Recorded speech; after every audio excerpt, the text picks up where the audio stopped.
Imagine the impossible, the mighty Titanic, not sinking into the depths of the Atlantic, but rising from its watery grave, steel bending back into place, lifeboats returning to their decks, and fear transforming into hope.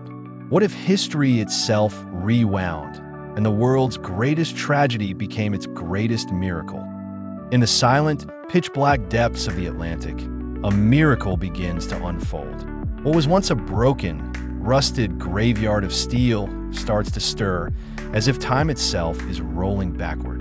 Plates that were twisted and torn by the pressure of the ocean suddenly mend, bolts realign, and jagged fragments reattach themselves with graceful precision. Slowly, the bow and stern of the Titanic, once separated by tragedy, reconnect in a surreal dance of restoration. The ship, which had been consumed by water for more than 2 miles beneath the surface, now begins to ascend, its fractured body piecing itself together with each passing second. Barnacles detach, rust flakes reverse into smooth steel, and the ship's skeleton once again wears the armor of polished iron.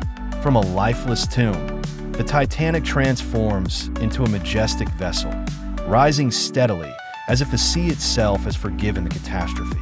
The ocean, which once swallowed it whole, now releases it, lifting the great liner toward the surface where daylight awaits. As the ship climbs toward the waves, an even stranger sight follows. The lifeboats, scattered across the icy waters, begin to drift back toward the great liner.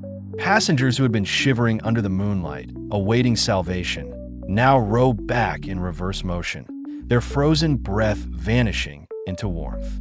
One by one, men, women, and children climb back up the ropes and ladders, their fear dissolving as they step once more onto the Titanic's deck. The faces of loved ones, once separated, are reunited, not with sorrow, but with anticipation of a voyage ahead. Crew members reverse their desperate cries and welcome passengers back aboard with calm composure. Even the chaos of the night, the frantic distress rockets, the desperate SOS calls, fade back into silence, as if the very memory of disaster is being erased. Instead of abandonment, the Titanic is filled again with life, laughter, and the hopeful chatter of travelers dreaming of America. The lifeboats, empty once more, fold back neatly into their places, secured tightly along the ship's rails. On the horizon, instead of drifting icebergs, only calm waters spread endlessly, as though the Atlantic itself seeks to restore peace. The scene rewinds further. The Titanic, fully restored and brimming with passengers, sails gracefully through the night. Suddenly, the massive iceberg that once sealed its fate approaches again. But this time, the story is reversed. Instead of ripping through steel, the iceberg's jagged edge gently withdraws from the hull, the groaning sound of tearing iron turning into the quiet hum of healing metal. Water that had gushed in torrents now flows outward, retreating back into the sea, leaving the ship's compartments dry and untouched. The crew, who had fought against impossible odds with pumps and buckets, now stand in calm relief as the crisis disappears into memory. On deck, instead of panic, there is celebration, for no danger lingers. The iceberg, once a symbol of doom, now drifts harmlessly into the night, growing smaller and more distant until it becomes just another piece of frozen beauty on the horizon. The Titanic, untouched by destruction, resumes its course, its lights glowing brighter than ever, illuminating the night sky.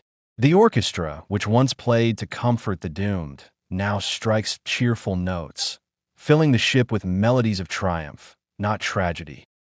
The Titanic sails proudly once again, not as a sinking vessel, but as the greatest liner ever built, gliding across the Atlantic with unmatched elegance. The decks are alive with activity. Children playing, couples strolling hand in hand, and friends sharing stories under the starlit sky. The dining halls, once abandoned in chaos, now echo with laughter and music as feasts are enjoyed without fear of interruption. Every passenger, who only hours before had felt the grip of mortality, now experiences the sweet illusion that disaster never touched them. Families are whole, futures are intact, and dreams of America burn brighter than before. The crew, relieved of their burden, perform their duties with pride, guiding the ship with skill and confidence. The sea, once an enemy, now seems to cradle the Titanic with gentleness, reflecting its glowing lights upon the waves. It is no longer a graveyard, but a stage for rebirth. With every mile, the memory of tragedy fades further, replaced by the spirit of human ambition and the hope of safe arrival. The ship, instead of being remembered as a catastrophe, reclaims its rightful destiny as a triumph of engineering and human courage. Finally, as dawn begins to break over the horizon, the Titanic approaches New York Harbor, not as a story of loss, but as a symbol of survival. The skyline rises into view, its towers reaching out like beacons of welcome. Crowds gather along the docks, cheering as the legendary liner glides into port, immaculate and unscarred. News spreads not of death, but of safe arrival, of a voyage completed, of a marvel preserved. Passengers disembark with joy, carrying their hopes, their belongings, and their stories into a new land. The crew, once haunted by guilt, now stand proud as guardians of history's greatest ship. The Titanic, instead of resting forever at the bottom of the sea, becomes a living monument to resilience and redemption. In this reverse reality, there is no tragedy, no tears, no mourning. Only the fulfillment of dreams and the continuation of journeys. The ship's legend still echoes through time, but not as a tale of sorrow. Instead, it becomes a celebration of what humanity can build, endure, and achieve. The Titanic, reborn from the abyss, sails forever forward, not into darkness, but into light.